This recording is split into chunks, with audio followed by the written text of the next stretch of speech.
हरे कृष्णा। आज हम तीसरे अध्याय का चौथा श्लोक पढ़ेंगे 3.4। न कर्मणाम अनारंभात नैष्कर्म्य पुरुषे अश्नुते न च संन्यसनातेव सिद्धिम समधिगच्छति। अर्थात न तो कर्म से विमुख होकर कोई कर्म फल से छुटकारा पा सकता है और न केवल संन्यास से सिद्धि प्राप्त की जा सकती है। श्री प्रभुपाद इस श्लोक के तात्पर्य में बहुत अच्छे से समझा रहे हैं कि जो काम हमें शुद्ध करने के लिए बताए गए हैं हमें वो सारे काम करने चाहिए।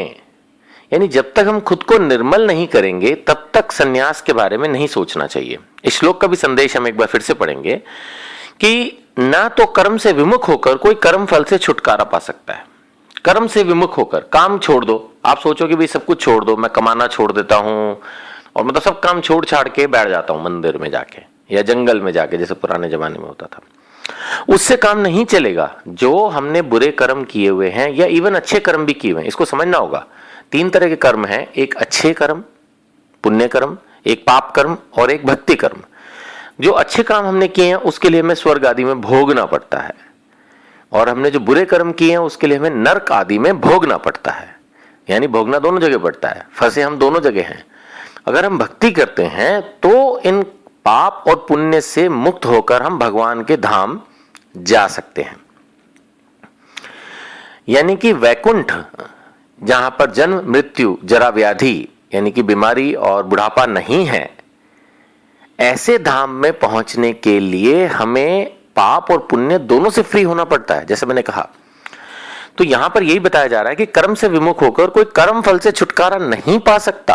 अगर कोई आदमी सोचे कि अब मैंने बुरे कर्म करने छोड़ दिए तो अब बस हो जाएगा मेरा काम, ऐसा नहीं होगा। आपने जितने भी अच्छे या बुरे कर्म किए उनका फल भोगना ही होगा। लेकिन अगर आप अपने आप को शुद्ध करके भक्ति के मार्ग में आते हैं तो भगवान आपको पुण्य और पाप के फलों से मुक्त कर कर वैकुंठ लोक में प्राप्ति दे सकते हैं। यानी कि सिर्फ कर्म छोड़ देने से कुछ नहीं होगा। ये चीज इसमें समझने की है कि सिर्फ कर्म करना बीच में हमने छोड़ दिया तो उससे कोई हासिल रिजल्ट नहीं होगा। इसी तरह इस श्लोक के दूसरे हिस्से में बताया गया है कि न केवल संन्यास से सिद्धि प्राप्त की जा सकती है। यानी कि ऐसा नहीं है कि आपने संन्यास ले लिया तो बस सिद्धि मतलब सफलता, कि बस अब तो हमें भगवान की प्राप्ति हो ही जाएगी क्योंकि हमने संन्यास ले लिया। प्रभुपाद जी ने एक बहुत स्ट्रांग स्टेटमेंट दी है और ये तीसरे अध्याय के चौथे श्लोक के परपट में है और मैंने कई बार प्रीचिंग में इसको कोट किया है कि हृदय की शुद्धि के बिना संन्यास सामाजिक व्यवस्था में उत्पात उत्पन्न करता है। यानी अगर कुछ लोग इस्कॉन के बारे में भी ऐसा सोचते हैं कि ये लोग तो चाहते हैं बस सब लोग हम घर छोड़ छाड़ के अपने मंदिर में रहना शुरू करें। प्रभुपाद जी ने ऐसा नहीं कहा, कभी भी उन्होंने ऐसा नहीं कहा। वो तो खुद भगवत गीता में अपने श्लोक के एक्सप्लेनेशन में लिख रहे हैं कि हृदय की शुद्धि के बिना संन्यास सामाजिक व्यवस्था में उत्पात उत्पन्न करता है। कितनी स्ट्रांग स्टेटमेंट अगर इसको हम ध्यान से समझें। यानी कि अगर हमें रियली भगवान की भक्ति करनी है तो पहले जिस एनवायरमेंट में हम हैं उसी में रह के हमें अपने हृदय को शुद्ध करना है। कितना मुश्किल है। हमारे हृदय में तो इतनी कालिक है कि अगर उसको बाहर निकाल दें तो सारी दुनिया काली हो जाए। तो इतने काले हृदय के साथ हम कृष्ण की भक्ति नहीं कर पाएंगे। अगर हमने ऐसी स्थिति में संन्यास ले लिया, यानी कि अगर हमने नॉर्मल अपनी लाइफ छोड़कर वो भगवा वस्त्र धारण करके हमने रहना शुरू कर दिया तो हमें कोई सक्सेस नहीं मिलेगी।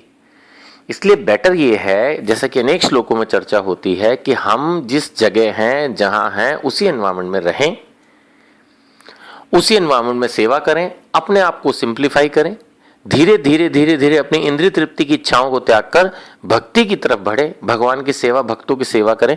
इससे धीरे धीरे हमारा हृदय निर्मल होगा। ना कि कोई हम सब अपना काम छोड़ छाड़ के मंदिर में जाके बैठ जाएं, इससे भगवान मिल जाएंगे, ऐसा नहीं होने वाला है। ये श्रील प्रभुपाद भी इस श्लोक में क्लियरली समझा रहे हैं और भगवान भी तीसरे अध्याय के 4 श्लोक में यही कह रहे हैं कि ना तो कर्म से विमुख होकर कर्म फल से छुटकारा पा सकोगे और ना संन्यास से सिद्धि प्राप्त कर सकोगे। सिद्धि का मतलब यही है कि भगवान को प्राप्त करना, वैकुंठ धाम को प्राप्त करना। तो वो सफलता आपको नहीं मिलने वाली है जस्ट संन्यास ले लेने से।